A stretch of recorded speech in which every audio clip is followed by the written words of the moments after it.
پاک ہے وہ ذات جس نے اپنے بندے کو راتوں رات مسجد حرام سے مسجد اقصی تک کی سیر کرائی، جس کے گرد ہم نے برکت دے رکھی ہے تاکہ اسے ہم اپنی نشانیاں دکھائیں۔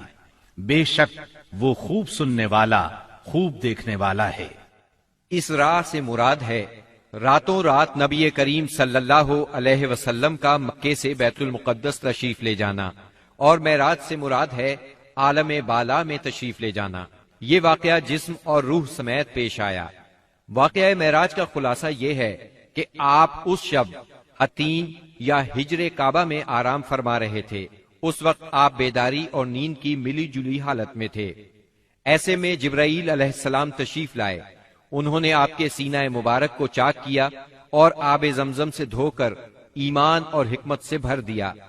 پھر آپ کے سامنے سواری کے لیے براق لایا گیا، جو گھوڑے سے قدرے چھوٹا سفید رنگ کا جانور تھا۔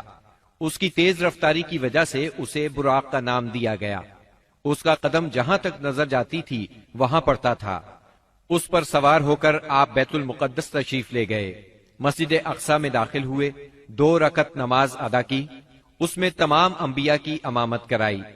پھر جبرائیل علیہ السلام آپ کے پاس 2 برتن لائے، ایک میں شراب تھی، دوسرے میں دودھ۔ آپ نے دودھ پسند فرمایا۔ اس پر جبریل علیہ السلام نے کہا، آپ نے فطرت پائی، آپ کو ہدایت نصیب ہوئی اور آپ کی امت کو بھی۔ اگر آپ شراب کو پسند فرماتے تو آپ کی امت گمراہ ہو جاتی۔ اس کے بعد آپ کو بیت المقدس سے آسمان دنیا تک لے جایا گیا۔ جبریل علیہ السلام نے دروازہ کھلوایا، آپ کے لیے دروازہ کھولا گیا۔ آپ نے وہاں انسانوں کے باپ سیدنا آدم علیہ السلام کو دیکھا اور انہیں سلام کیا۔ انہوں نے آپ کے سلام کے جواب میں فرمایا مرحبا۔ انہوں نے آپ کی نبوت کا اقرار بھی کیا۔ ان کے دائیں طرف ایک گروہ تھا، جب اس گروہ کی طرف دیکھتے تو مسکراتے۔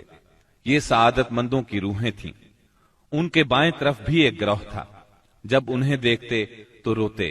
یہ بدبختوں کی روحیں تھیں۔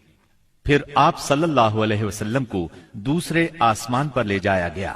جبرائیل علیہ السلام نے دروازہ کھلوایا، آپ کے لیے دروازہ کھولا گیا۔ آپ نے اس میں 2 خالہ زاد بھائیوں یعنی سیدنا عیسیٰ ابن مریم علیہ السلام اور سیدنا یحییٰ علیہ السلام کو دیکھا اور انہیں سلام کیا۔ انہوں نے جواب دیا مرحبا اور آپ کی نبوت کا اقرار کیا۔ پھر تیسرے آسمان پر لے جایا گیا۔ وہاں آپ نے سیدنا یوسف علیہ السلام کو دیکھا۔ انہیں آدھا حسن دیا گیا تھا۔ آپ نے انہیں بھی سلام کیا۔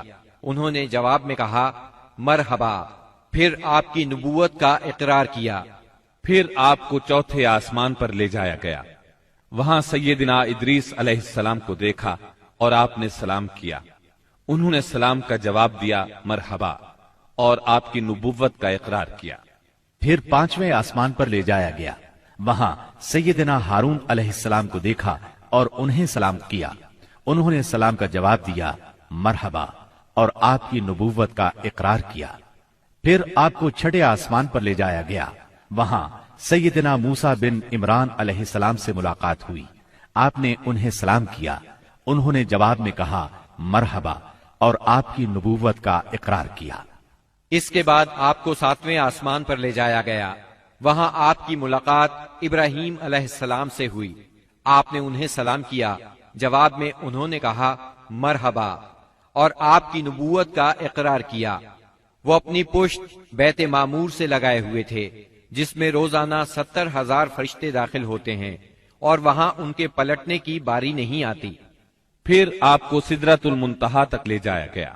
اس کے پتے ہاتھی کے کان جیسے اور پھل بڑے کونڈوں یا ٹھیلوں جیسے تھے۔